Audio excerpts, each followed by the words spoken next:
আমার ধ্বংস তুমি করো, তোমার ধ্বংস করবে কে? ধ্বংসাত্মক এই খেলায় শেষ অবধি কি তুমিই ঠাঁই পাবে? নিরাপত্তা শঙ্কায় ভারতে খেলতে না চাওয়ায় বাংলাদেশকে বিশ্বকাপ থেকে বাদ দিয়েছিল আইসিসি। সেই খবর বেশ পুরনো। তবে এবার নিপা ভাইরাসের প্রাদুর্ভাবে গোটা ভারত থেকেই বিশ্বকাপ ছিটকে যাওয়ার সম্ভাবনা দেখা দিয়েছে।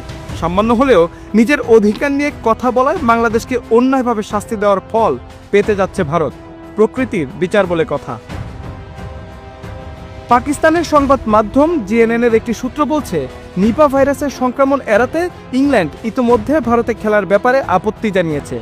অস্ট্রেলিয়ার স্বাস্থ্য সংস্থা থেকে জানানো হয়েছে, তারাও ভারতের এই ভাইরাস নিয়ে পর্যবেক্ষণ করছে।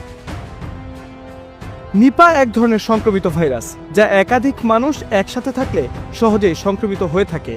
ফলখেকো বাদু বা শূকর থেকে সৃষ্টি হওয়া এই ভাইরাসের প্রভাব সবচেয়ে বেশি ভারতের কেরালায়। কলকাতায়ও ক্রমাগতই বাড়ছে এই ভাইরাসের সংক্রমণ। কলকাতা, বারাসাত, আসাম, 24 পরগনায় এর প্রভাব এখন সবচেয়ে বেশি। কলকাতায় গ্রুপ পর্বের ম্যাচ খেলবে ইংল্যান্ড, ওয়েস্ট ইন্ডিজ, ইতালি এবং বাংলাদেশের পরিবর্তে থাকা স্কটল্যান্ড। কিন্তু সেখানেই এই নিপা ভাইরাসের সংক্রমণ ছড়িয়েছে সবচেয়ে বেশি। সোয়াচে রোগ হওয়ায় খেলা দেখতে আসা দর্শকদের মাধ্যমে তার রূপ নিতে পারে ভয়ঙ্কর এক মহামারীতে। এর থেকে সুরক্ষা পেতে ইংল্যান্ড ক্রিকেট টিম ইতিমধ্যেই আপত্তি জানিয়ে রেখেছে। অস্ট্রেলিয়াও জানিয়েছে পর্যবেক্ষণ করছেন তারা।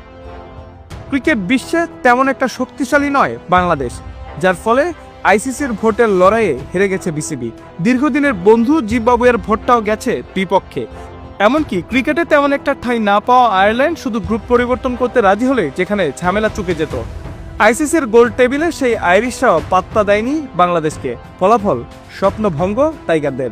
কিন্তু ইংল্যান্ড কিংবা অস্ট্রেলিয়ার মতো মোড়ল দেশগুলো যদি নিপা ভাইরাসের কল্যাণে বেঁকে বসে, তবে কি আইসিসি তা প্রত্যাখ্যান করবে? নাকি ভোটাভুটির লড়াই স্কটল্যান্ডের মতোই চলে আসতে পারে উগান্ডা কিংবা নাম না জানা অন্য কোনো দেশ?